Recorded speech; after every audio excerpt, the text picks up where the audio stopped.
Imaginez un instant une société bâtie sur un seul et unique principe, le consentement. Pas d'impôt forcé, aucune autorité qui s'impose. Tout, absolument tout, des routes à la sécurité, reposerait sur des accords volontaires. C'est le concept de Liberali, une expérience de pensée assez fascinante tirée des lettres de Liberali, et c'est ce qu'on va décrypter ensemble.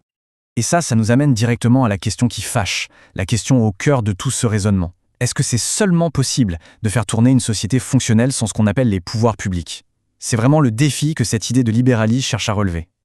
Alors attention, Liberali, ce n'est pas un endroit réel, c'est un modèle. Il faut le voir comme un laboratoire d'idées pour explorer ce qui se passerait dans une société où la liberté individuelle et le consentement seraient, en fait, les seules règles du jeu. Alors voyons comment ce modèle répond aux critiques les plus classiques. Allez, on rentre dans le dur. La première grande peur, la première objection, c'est celle des monopoles. On a tous cette image en tête. Sans régulation, des entreprises gigantesques finiraient par tout dévorer. Mais là, la source fait une distinction et elle est fondamentale. Et voilà le point intéressant. D'un côté, il y a la position dominante. Pensez à Google par exemple. C'est une position obtenue parce que les clients ont choisi, parce que le service est performant. Rien, légalement, n'empêche un concurrent d'émerger. Et de l'autre côté, il y a le monopole au sens pur, qui, d'après la source, est toujours créé par la loi. C'est une barrière légale qui dit « personne d'autre n'a le droit de faire ça ». La différence, elle est énorme. Et ça, c'est une super illustration du mécanisme. La concurrence est bien plus créative qu'on ne l'imagine. Le concurrent du train, ce n'est pas juste une autre compagnie de train, non, c'est l'avion, le bus ou même la voiture. Pourquoi? Parce qu'ils répondent tous aux mêmes besoins, aller d'un point A à un point B. La vraie concurrence, elle innove, elle surprend, elle ne se contente pas de baisser les prix. Bon, passons à un autre point sensible, le risque que posent les entreprises colossales, surtout dans l'industrie lourde. Le problème, c'est le fameux « too big to fail », trop gros pour faire faillite. Des projets, disons, comme la construction d'un nouvel avion, ça demande des capitaux tellement gigantesques que si ça échoue, ce n'est pas juste l'entreprise qui tombe. C'est tout un écosystème de fournisseurs, d'emplois qui s'écroule avec. C'est un risque systémique. Et cette pression, elle mène inévitablement à quoi? Au chantage, en quelque sorte. Ces géants en difficulté exigent que la collectivité les sauve pour éviter la catastrophe. C'est un vrai problème, un vrai risque moral. Alors, comment Liberali gère ça? Eh bien, la solution proposée, ce n'est pas une interdiction. C'est une structure économique différente, plus organique. Le tissu économique de Liberali serait naturellement fait d'entreprises plus petites, plus agiles. Les grands projets existeraient toujours, bien sûr, mais ils seraient menés par des consortiums, des alliances où le risque est partagé. Comme ça, une seule faillite ne peut pas faire s'écrouler tout le château de cartes.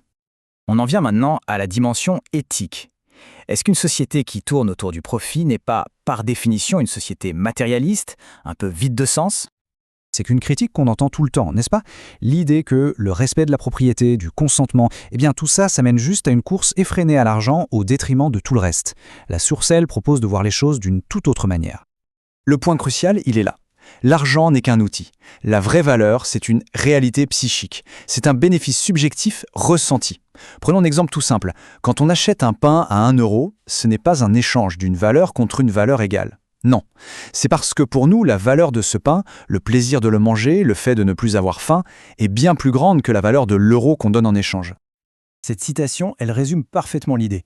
L'échange économique n'est pas un jeu à somme nulle. Ce n'est pas un gâteau où l'un gagne ce que l'autre perd. C'est un processus où chaque partie reçoit quelque chose qu'elle valorise plus que ce qu'elle donne. Le marché, vu comme ça, c'est un mécanisme qui permet de satisfaire des milliards de besoins subjectifs. Et donc dans cette optique, le profit change complètement de visage. Ce n'est plus quelque chose de négatif, d'extrait. Ça devient un indicateur. Un indicateur sain. Ça mesure à quel point une entreprise a réussi à créer de la valeur pour ses clients. Et bien sûr, cet indicateur a son opposé, le risque de perte. C'est le garde-fou qui garantit que seules les entreprises qui satisfont vraiment les gens survivent.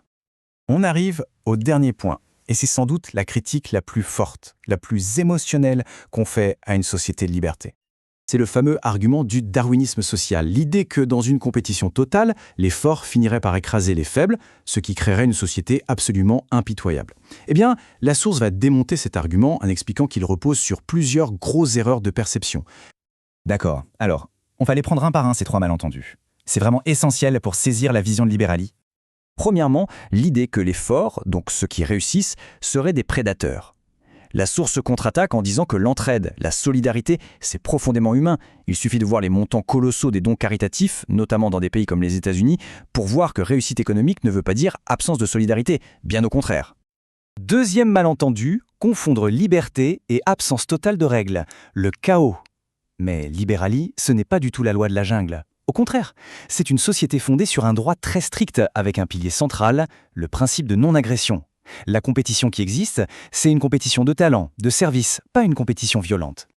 Et enfin, le troisième malentendu, et celui-là il a la vie dure, c'est l'idée que l'économie serait un gâteau de taille fixe. Si quelqu'un prend une plus grosse part, il en reste moins pour les autres. La source, elle dit non, l'économie c'est un gâteau qui grandit. La richesse, on ne la prend pas à quelqu'un, on la crée.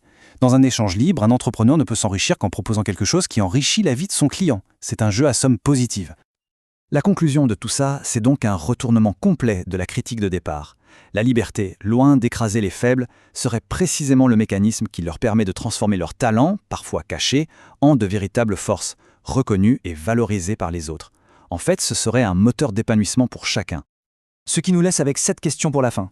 Ce modèle de Liberalie, cette société entièrement basée sur le consentement, est-ce que c'est l'aboutissement d'un idéal humaniste? Ou est-ce que c'est une vision un peu utopique, qui sous-estime peut-être les mauvais penchants de la nature humaine? La source a présenté ses arguments, la réflexion, elle, reste ouverte.